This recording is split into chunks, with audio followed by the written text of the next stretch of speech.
Man, in this bullying, there are levels to the bullying. So, for the past 30, 40 years, Iran has been the big dog in the Middle East, swinging its dick and saying death to Israel, death to America, right? And then weaponizing terror organizations to attack Israel and even attack some US military bases around the region. And has been threatening seriously that in this conflict between itself and Israel, if US comes into that conflict, there's going to be devastating consequences. And then just this night, Trump flies a jet over Iran and drops some couple of bombs over their nuclear facilities. No, they didn't target civilians, they targeted the nuclear facilities. Now, my major concern, what is funny about this is how Donald Trump breaks the news. So, Trump now posts on his Truth Social, that's the equivalent of his Twitter.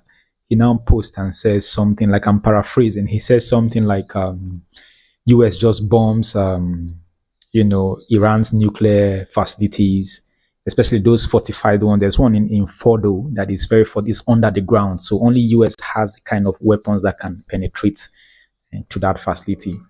And then, so Trump posts about it that US have bombed Iran's nuclear facilities, and he posts congratulations to the military for carrying out the mission, and that the planes are safely back to the US.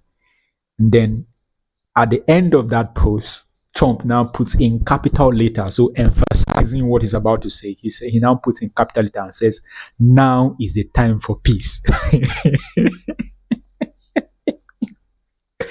God, there are bullies in this world. Oh. They are bullies in this world. So you bomb a man's country, and then you tell the man, now let us negotiate peace.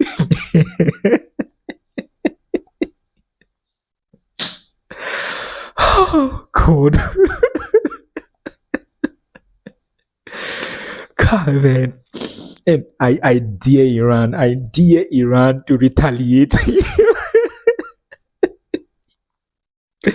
I'm not a supporter of war, right? I don't support war, any form of war. I think it's an indictment on our civilization that war is what we resort to in negotiating conflicts. But Iran is a different case of its own. The Islamic Republic of Iran is a different case. That is one of Iran is the largest state sponsor of terrorist organizations in the world. Iran is not doing its terrorism in secret. Iran is publicly saying death to Israel, death to the West, death to America, death to Europe. Publicly. Iran is publicly sponsoring the Houthis, giving them weapons. Publicly sponsoring Hamas, giving them weapons. Publicly sponsoring Hezbollah, giving them weapons. Publicly sponsoring Islamic militias in Iraq, in Syria, in some part of Africa.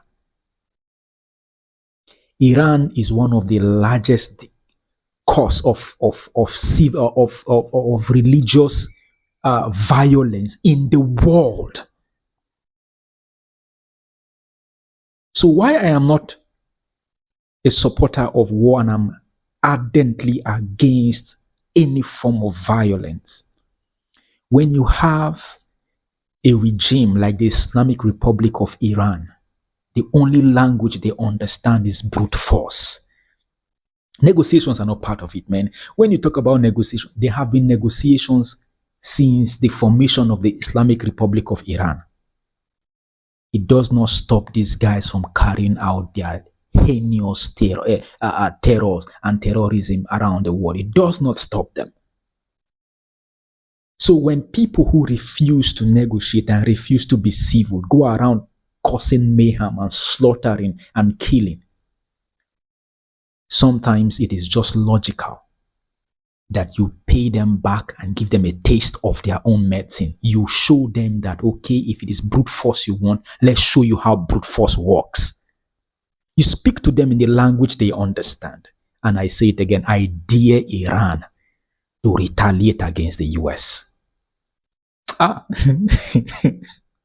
I'm not a fan of US meddling in other people's country, but when it comes to the case of Iran, US involvement and the actions of Israel against Iran is not just for the good of Israel, it's not just for the good of America, it's for the good of the entire world. Do you know what it means for a regime that is actively pursuing the global dominance of Islam actively to have nuclear weapons? People are living in their homes and living peacefully in their countries, and they don't understand the relevance, the importance of what is going on in the Middle East. You know what it means that a regime like that of the Islamic Republic of Iran, that has publicly announced that its mission is to topple down global civilization and bring about the dominance of Islam. And it has actively been engaged in doing that through its terrorist organizations. You know what it means for that such a regime to have nuclear weapons. My dear, the world will become an unbearable place to stay. So why I am not a supporter of US meddling in other countries' affairs when it comes to Iran? See, for the survival of human civilization, Iran cannot be allowed to have nuclear weapons. No, not the current regime of the Islamic Republic of Iran. No. And again, I dare Iran. Nah, man, you have met a bigger bully. I dare you to retaliate against the US.